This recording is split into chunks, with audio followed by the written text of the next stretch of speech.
ಅಧಿಕಾರಿಗಳ ವಿಚಾರಣೆ ವೇಳೆ ವಿಕ್ರಮ್ ಸಿಂಹ ದರ್ಪ ತೋರಿದ್ದಾರೆ. ಅರಣ್ಯಾಧಿಕಾರಿಗಳ ವಿರುದ್ಧ ಗುಡುಗಿದ್ದಾರೆ ವಿಕ್ರಮ್ ಸಿಂಹ.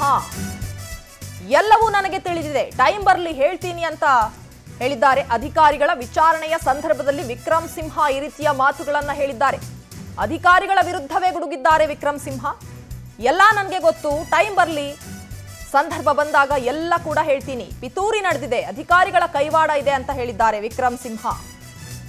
ನಿಷ್ಠಾವಂತ ಅಧಿಕಾರಿಗಳು ಯಾರು ಅನ್ನೋದನ್ನ ಹೇಳ್ತೀನಿ ಅಂತ ಇದೇ ವೇಳೆ ವಿಕ್ರಮ್ ಸಿಂಹ ಹೇಳಿದ್ದಾರೆ. ನನ್ನನ್ನ ವ್ಯವಸ್ಥಿತವಾಗಿ ಮುಗಿಸೋಕೆ ಪ್ಲಾನ್ ಮಾಡಿದ್ದಾರೆ ಅಂತಲೂ ವಿಕ್ರಮ್ ಸಿಂಹ ಹೇಳಿದ್ದಾರೆ. ಎಲ್ಲದಕ್ಕೂ ಉತ್ತರ ಕೊಡ್ತೀನಿ, ಸಮಯ ಬರಲಿ, ಕಾದು ನೋಡಿ ಅಂತ ವಿಕ್ರಮ್ ಸಿಂಹ ಹೊಸ ಬಾಂಬ್ ಸಿಡಿಸಿದ್ದಾರೆ. ಅಧಿಕಾರಿಗಳ ವಿಚಾರಣೆಯ ಸಂದರ್ಭದಲ್ಲಿ ವಿಕ್ರಮ್ ಸಿಂಹ ಹೇಳಿರುವಂತಹ ಮಾತು, ಸಮಯ ಬರಲಿ, ಎಲ್ಲವೂ ನನಗೆ ಗೊತ್ತು, ನನ್ನನ್ನ ಮುಗಿಸುವಂತಹ ತಂತ್ರ ಇದು, ಷಡ್ಯಂತ್ರ ನಡೀತಾ ಇದೆ ನನ್ನ ವಿರುದ್ಧ ಅಂತ ಅಧಿಕಾರಿಗಳ ವಿರುದ್ಧವೇ ಗುಡುಗಿದ್ದಾರೆ ವಿಕ್ರಮ್ ಸಿಂಹ.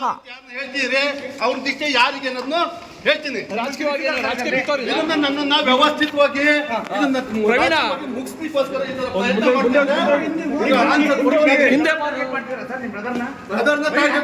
ಇದನ್ನ ವ್ಯವಸ್ಥಿತವಾಗಿ ಟಾರ್ಗೆಟ್ ಆಗ್ತಾ ಇದೆ. ಇದಕ್ಕೆಲ್ಲ ಆನ್ಸರ್ ಕೊಡ್ತೀನಿ. ರಾಜಕೀಯ ಪಿತೂರಿ ಅಂತೀರಾ ಇದು? ಯಾರು ನಿಷ್ಠಾವಂತ ಅಧಿಕಾರಿ